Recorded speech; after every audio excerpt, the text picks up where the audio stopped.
ವಿಷಯದಲ್ಲಿ ನಾನು ಹೇಳುವಂಥದ್ದು ಇಷ್ಟೇ. ನಾವು ಆಲ್ರೆಡಿ ನಮ್ಮ ಚಾಲಕ ನಿರ್ವಾಹಕರಿಗೆ ಕರ್ತವ್ಯದಲ್ಲಿದ್ದಾಗ ಎಲೆಕ್ಟ್ರಾನಿಕ್ ಗ್ಯಾಜೆಟ್ಸ್ ಆಗಲಿ, ಮೊಬೈಲ್ ಆಗಲಿ, ಇಲ್ಲ ಬೇರೆ ಯಾವುದೇ ಉಪಕರಣಗಳನ್ನ ಉಪಯೋಗಿಸದೇ ಇರಲಿಕ್ಕೆ ನಾವು ಆಲ್ರೆಡಿ ಸೂಚನೆಗಳನ್ನು ನೀಡಿದ್ದೀವಿ. ಹೇಗೆ ಮೊನ್ನೆ ಒಂದು ಲಾಸ್ಟ್ 1 ವೀಕ್ ಟೈಮಲ್ಲಿ ಒಂದು 2-3 ಪ್ರಕರಣಗಳು ನಮ್ಮ ಗಮನಕ್ಕೂ ಬಂದಿದೆ. ನ್ಯೂಸ್ ಪೇಪರ್ ಓದುವಂಥದ್ದು, ತಿರ್ಗಿ ನಂತರ ರೀಲ್ಸ್ ನೋಡುವಂಥದ್ದು. ಇದ್ರ ಬಗ್ಗೆ ಇನ್ನೊಂದು ಟೈಮು ನಾವು ಈ ರೀತಿಯಲ್ಲಿ ಉಪಯೋಗಿಸಬಾರ್ದು ಅನ್ನೋದ್ರ ಬಗ್ಗೆ ಒಂದು ಸೂಚನೆಗಳು ಮತ್ತು ಒಂದು ನೋಟಿಸ್ಗಳನ್ನ ಎಲ್ಲ ಚಾಲನಾ ಸಿಬ್ಬಂದಿಗಳಿಗೆ ಜಾರಿ ಮಾಡ್ತೀವಿ. ಮೂರನೇದಾಗಿ ಈ ಥರ ಕಂಡು ಬಂದಾಗ ಅದನ್ನು ತನಿಖೆ ಮಾಡಿ ಸಂಬಂಧಪಟ್ಟವರ ಮೇಲೆ ಕ್ರಮ ಜರುಗಿಸ್ತೀವಿ. ವಿಷಯದಲ್ಲಿ ನಾನು ಹೇಳುವಂಥದ್ದು ಇಷ್ಟೇ. ನಾವು ಆಲ್ರೆಡಿ ನಮ್ಮ ಚಾಲಕ ನಿರ್ವಾಹಕರಿಗೆ ಕರ್ತವ್ಯದಲ್ಲಿದ್ದಾಗ ಎಲೆಕ್ಟ್ರಾನಿಕ್ ಗ್ಯಾಜೆಟ್ಸ್ ಆಗಲಿ, ಮೊಬೈಲ್ ಆಗಲಿ, ಇಲ್ಲ ಬೇರೆ ಯಾವುದೇ ಉಪಕರಣಗಳನ್ನ ಉಪಯೋಗಿಸದೇ ಇರಲಿಕ್ಕೆ ನಾವು ಆಲ್ರೆಡಿ ಸೂಚನೆಗಳನ್ನು ನೀಡಿದ್ದೀವಿ.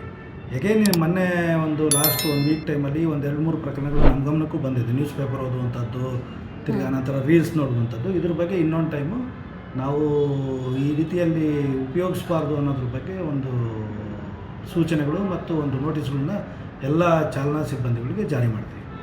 ಮೂರನೇದಾಗಿ ಈ ಥರ ಕಂಡು ಬಂದಾಗ ಅದನ್ನು ತನಿಖೆ ಮಾಡಿ ಸಂಬಂಧಪಟ್ಟವರ ಮೇಲೆ ಕ್ರಮ ಜರುಗಿಸ್ತೀವಿ.